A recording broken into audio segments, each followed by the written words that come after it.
Olá, como vão todos? Espero que todos estejam bem, com saúde e em paz. Nós vamos iniciar mais este estudo da doutrina espírita com a prece que Jesus nos ensinou. Pai nosso, que estais nos céus, santificado seja o teu nome. Venha a nós o teu reino, seja feita a tua vontade, na terra como nos céus. O pão nosso de cada dia dai-nos hoje. Perdoa, Senhor, as nossas dívidas, na medida em que perdoamos aos nossos devedores. Não nos deixe cair em tentação, livra-nos do mal. Que assim seja. Nós estamos estudando o livro A Gênese segundo o Espiritismo, obra básica de Allan Kardec e do Espiritismo. Estamos estudando o capítulo 3, que trata do bem e o mal, né? O título do capítulo é O Bem e o Mal. E nós estamos no item que trata do instinto e da inteligência. Então, no item O Instinto e a Inteligência, iniciamos a leitura no item 13. Segundo outros sistemas, o instinto e a inteligência procederiam de um único princípio. Chegado a certo grau de desenvolvimento, esse princípio, que primeiramente apenas tivera as qualidades do instinto, passaria por uma transformação que lhe daria as da inteligência livre.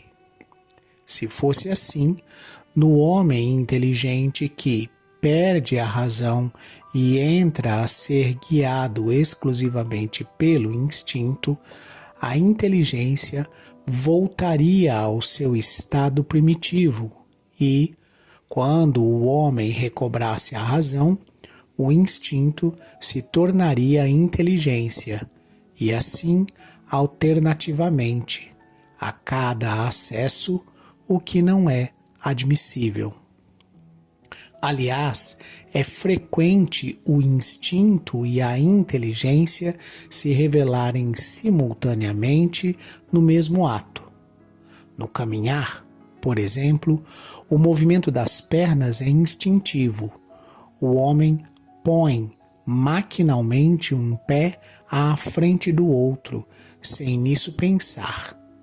Quando, porém, ele quer acelerar ou demorar o passo, levantar o pé ou desviar-se de um tropeço, há cálculo, combinação. Ele age com deliberado propósito. A impulsão involuntária do movimento é o ato instintivo. A calculada direção do movimento é o ato inteligente. O animal carnívoro é impelido pelo instinto a se alimentar de carne, mas as precauções que toma e que variam conforme as circunstâncias para segurar a presa, a sua previdência das eventualidades, são atos da inteligência. Então, vamos compreender bem isso. Quando você classifica ou diz que uma criança, né, ela é a parte ainda não desenvolvida, ainda não evoluída de um adulto, né? Quando você chega à fase adulta, você não é mais criança. Estou usando esse exemplo para que a gente compreenda que quando você diz que o instinto é a fase primitiva, ainda não desenvolvida da inteligência, o que você está dizendo é que, chegada à inteligência, não há mais instinto. E isso não é admissível, isso já é fato consumado, e aqui ele dá um exemplo muito tranquilo, que é o exemplo do nosso caminhar.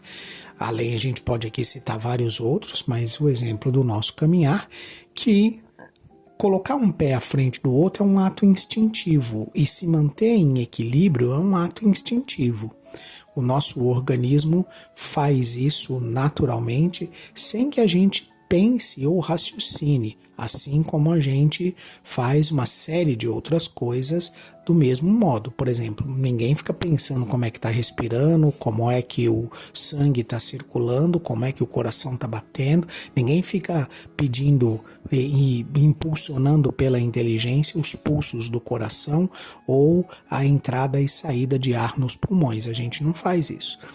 Esses são atos que já estão gravados e são, por isso mesmo, instintivos. A gente simplesmente os faz. Quando você, ao contrário, você dá direção ao seu caminhar, você sobe ou desce uma escada, você calcula a passada para evitar uma poça d'água ou um obstáculo qualquer, esse cálculo, essa intenção de evitar a poça d'água, a intenção de subir a escada, a intenção de descer a escada, essa já é uma manifestação da inteligência, porque subir ou descer a escada tem um propósito, evitar a poça d'água tem um propósito. Então é nesse sentido que ele diz que existe cálculo, existe combinação. Nesse modo em que a gente age assim, com um propósito deliberado, é a manifestação da inteligência. Indo para o animal, quando você está falando, por exemplo, de um felino ou de qualquer outro animal carnívoro, e esse animal carnívoro, ele busca por alimento, ou seja, ele busca pela caça, isso é um ato instintivo, é um ato do instinto. Ele sabe que precisa da caça, do alimento, para se manter vivo e preservar a vida, é um ato instintivo. Ponto. Agora, quando esse mesmo animal ele se coloca contra o vento para que a presa não o perceba, ele se agacha na relva e vai se movimentando bem devagar, sem fazer barulho, e até que ele esteja próximo o suficiente para que o seu bote, o seu ataque seja eficiente, essa é uma manifestação de inteligência, né? Rudimentar comparada com a do ser humano? Sim, rudimentar, mas essa sim é uma inteligência rudimentar. O ato instintivo é simplesmente buscar a comida, buscar, no caso do carnívoro, buscar a carne. Esse é o ato instintivo, né? Agora, o cálculo, a premeditação, os ajustes, a intenção, essa já é uma manifestação da inteligência.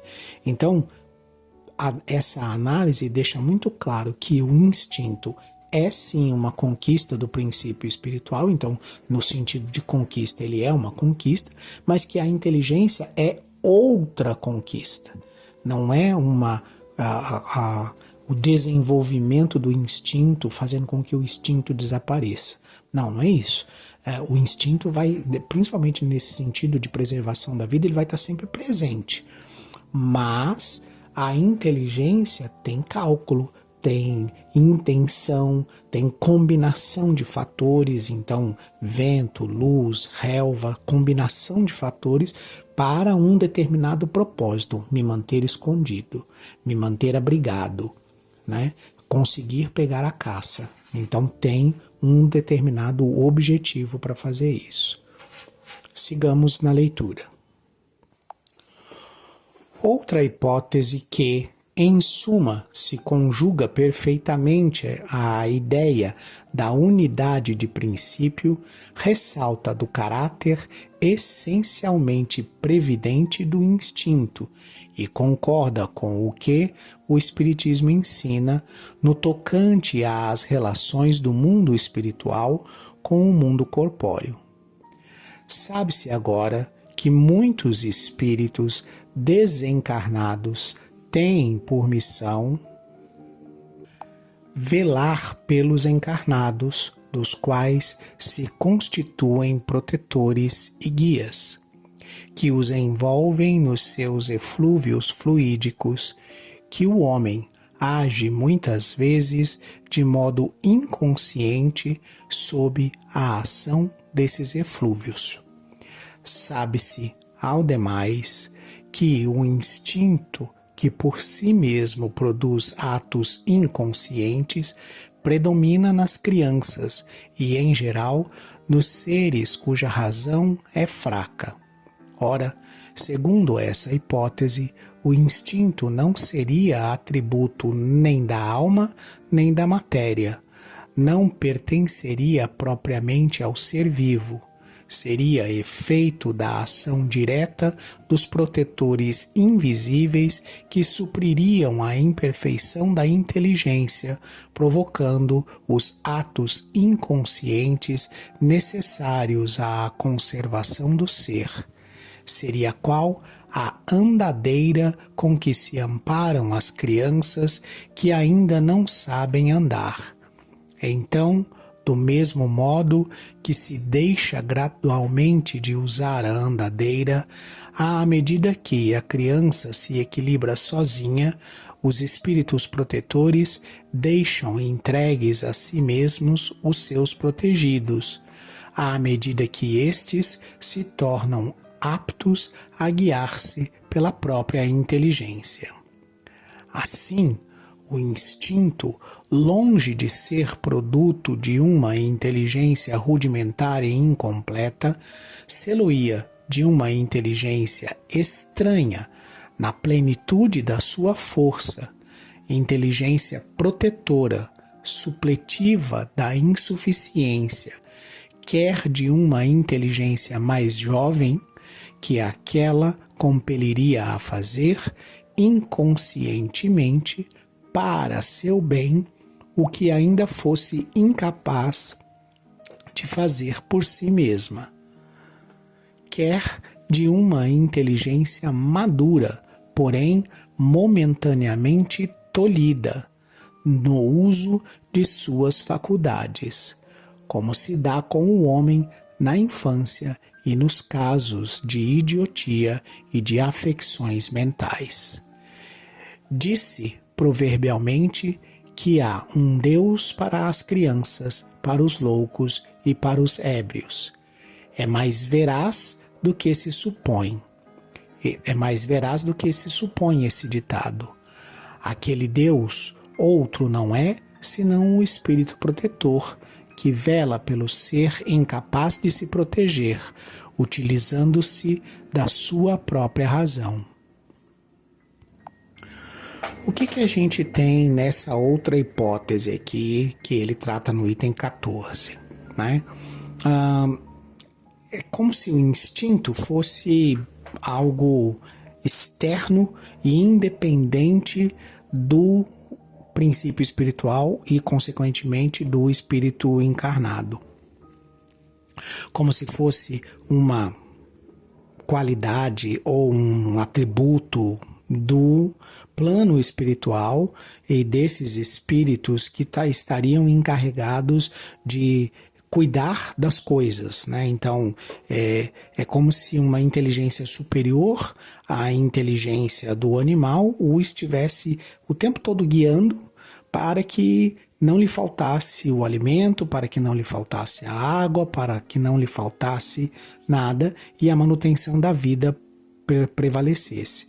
Dessa mesma maneira, dessa mesma ordem, isso aconteceria a qualquer ser humano, né, que estivesse incapaz, por assim dizer, de garantir a sua própria subsistência. Né? Então, uma criança que não tem noção ainda do perigo e das dificuldades estaria sendo atendida, por essa teoria aqui, pelo seu espírito protetor ou anjo da guarda, como queiram. E nesse sentido, apesar de parecer, nossa, isso é tão amoroso, isso é tão protetor, não tem uma base, vamos colocar assim, de mérito ou de conquista em cima dessa situação, porque é algo que está fora, que não pertence àquele princípio espiritual, que não pertence àquele espírito. E, consequentemente, aquilo que ele fizesse por atos instintivos, por ser uma força estranha a ele, ele não teria responsabilidade, porque foi essa força estranha que o induziu a fazer isso ou aquilo por instinto. Então você percebe que, apesar de ter assim quase uma sutileza de que poderia ser assim, tem alguns inconvenientes que mostram que não é exatamente desse jeito, né? Porque quando a inteligência e o instinto estivessem convivendo em conjunto com a razão e fosse um ato instintivo, eu não teria tanta culpa assim, eu não teria tanta, vamos dizer assim, tanta responsabilidade sobre os meus atos. E aí a gente precisaria ir lá nos 10 mandamentos de Moisés e pôr uma vírgula depois de não matarás, né? Pôr uma vírgula desde que não seja um ato instintivo, para vocês entenderem a gravidade dessa sutileza. Então é preciso prestar bastante atenção nesse tipo de colocação e Kardec vai demonstrar isso para a gente agora no item 15. Vamos à leitura. Nesta ordem de ideias, ainda mais longe se pode ir. Por muito racional que seja, essa teoria não resolve todas as dificuldades da questão. Se observarmos os efeitos do instinto, notaremos, em primeiro lugar, uma unidade de vistas e de conjunto, uma segurança de resultados que cessam logo que a inteligência o substitui. Demais, reconheceremos profunda sabedoria na apropriação tão perfeita e tão constante das faculdades instintivas às necessidades de cada espécie. Semelhante unidade de vistas não poderia existir sem a unidade de pensamento, e esta é incompatível com a diversidade das aptidões individuais. Só ela poderia produzir esse conjunto tão harmonioso que se realiza desde a origem dos tempos e em todos os climas, com uma regularidade, uma precisão matemáticas, cuja ausência jamais se nota. A uniformidade no que resulta das faculdades instintivas é um fato característico que forçosamente implica a unidade da causa. Se a causa fosse inerente a cada individualidade, haveria tantas variedades de instintos quanto fossem os indivíduos, desde a planta até o homem. Um efeito geral, uniforme e constante há de ter uma causa geral, uniforme e constante. Um efeito que atesta sabedoria e previdência há de ter uma causa sábia e previdente. Ora, uma causa dessa natureza, sendo por força inteligente, não pode ser exclusivamente material. Não se nos deparando nas criaturas encarnadas ou desencarnadas as qualidades necessárias à produção de tal resultado, temos que subir mais alto, isto é, ao próprio Criador. Se nos reportamos à explicação dada sobre a maneira por que se deve conceber a ação providencial, se figurarmos todos os seres penetrados do fluido divino, soberanamente inteligente, compreenderemos a sabedoria previdente e a unidade de vistas que presidem a todos os movimentos instintivos que se efetuam para o bem de cada indivíduo. tanto mais ativa é essa solicitude, quanto menos recursos tem o indivíduo em si mesmo e na sua inteligência. Por isso é que ela se mostra maior e mais absoluta nos animais e nos seres inferiores do que no homem. Segundo essa teoria, compreende-se que o instinto seja um guia seguro. O instinto materno, o mais nobre de todos, que o materialismo rebaixa ao nível das forças atrativas da matéria, fica realçado e enobrecido em razão das suas consequências. Não devia ele ser entregue às eventualidades caprichosas da inteligência e do livre-arbítrio. Por intermédio da mãe, o próprio Deus vela pelas suas criaturas que nascem. Então vamos lá. Se, voltando àquela primeira parte da teoria, né, se essa assistência dada pelo plano espiritual fosse de cada espírito protetor ou de cada anjo protetor, esse espírito protetor ou esse anjo da guarda teria uma individualidade e, consequentemente, por ter uma individualidade, provavelmente proporia, né, por assim dizer, soluções diferenciadas. E é por isso que ele diz que, se assim o fosse, cada indivíduo, cada situação iria de encontro àquela particularidade. E daí você teria milhares de instintos, milhões de possibilidades de variações desses instintos. Vamos dar um exemplo. A planta, instintivamente, ela procura a luz do sol com os seus galhos e as suas folhas e os nutrientes do solo com as suas raízes. Não importa que planta que é. Não importa em que ambiente essa planta está. Raiz vai procurar nutriente no solo e quanto mais profundo tiver o nutriente, mais profunda e ramificada vai ser essa raiz. Folhas, galhos vão procurar a luz do sol e não importa onde essa luz do sol estiver, quão tortuosa tem que ser a formação do galho ou ao buscar da folha, esse galho vai ir atrás da luz do sol porque é disso que ele precisa. Essa uniformidade de comportamento, não importa o que é em que situação que está, mas a unidade do comportamento, a busca pela luz do sol e pelos nutrientes, a busca pela caça no caso do carnívoro, a busca pelas plantas no caso do herbívoro, né? Essa unidade de ações demonstra que há uma unidade de lei, uma unidade de regra, um único conceito que está igual para todos. Então, se você observar o conceito da raiz, de buscar o nutriente, é o mesmo conceito do carnívoro, de buscar a alimentação através da caça, ou do herbívoro, de buscar a alimentação através das plantas. Então, você não vai ter um herbívoro que busca se enfiar dentro do solo para buscar nutrientes. Ele sempre vai procurar a planta. Você não vai ter um carnívoro que espera a caça cair inerte para que ele se alimente. Ele vai sempre caçar.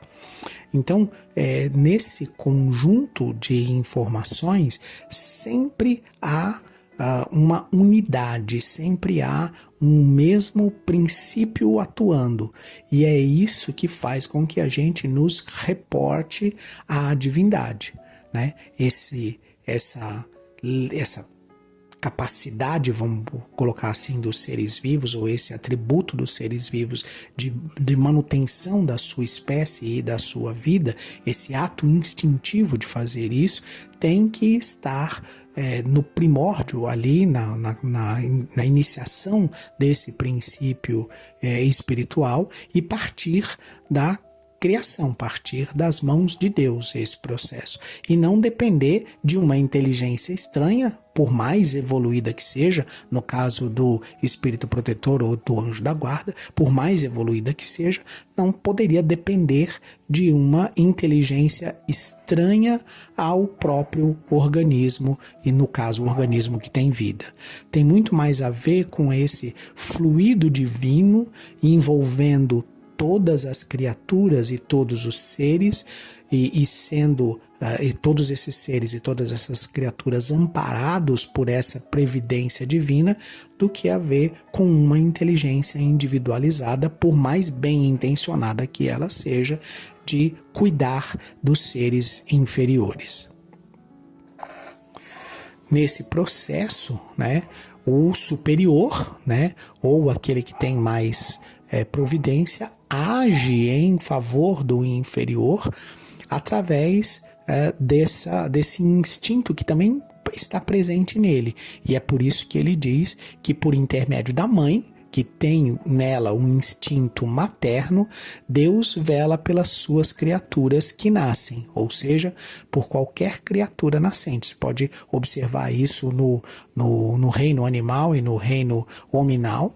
Esse instinto materno está lá presente. Então, através de cada uma das mães, sejam mães do reino animal, sejam mães do reino hominal, aquela criança ou aquele filhote que está ali indefeso, ele está protegido, né? Está assistido pelo próprio Deus, porque foi através dessa conexão de Deus com todos nós, a mãe tem um instinto maternal de proteção da sua cria.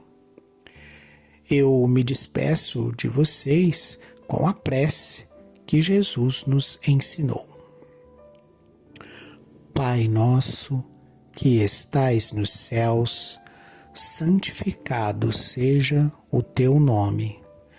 Venha a nós o teu reino, seja feita a tua vontade, na terra como nos céus. O pão nosso de cada dia dai-nos hoje. Perdoa, Senhor, as nossas dívidas, na medida em que perdoamos aos nossos devedores. Não nos deixe cair em tentação. Livra-nos do mal, que assim seja.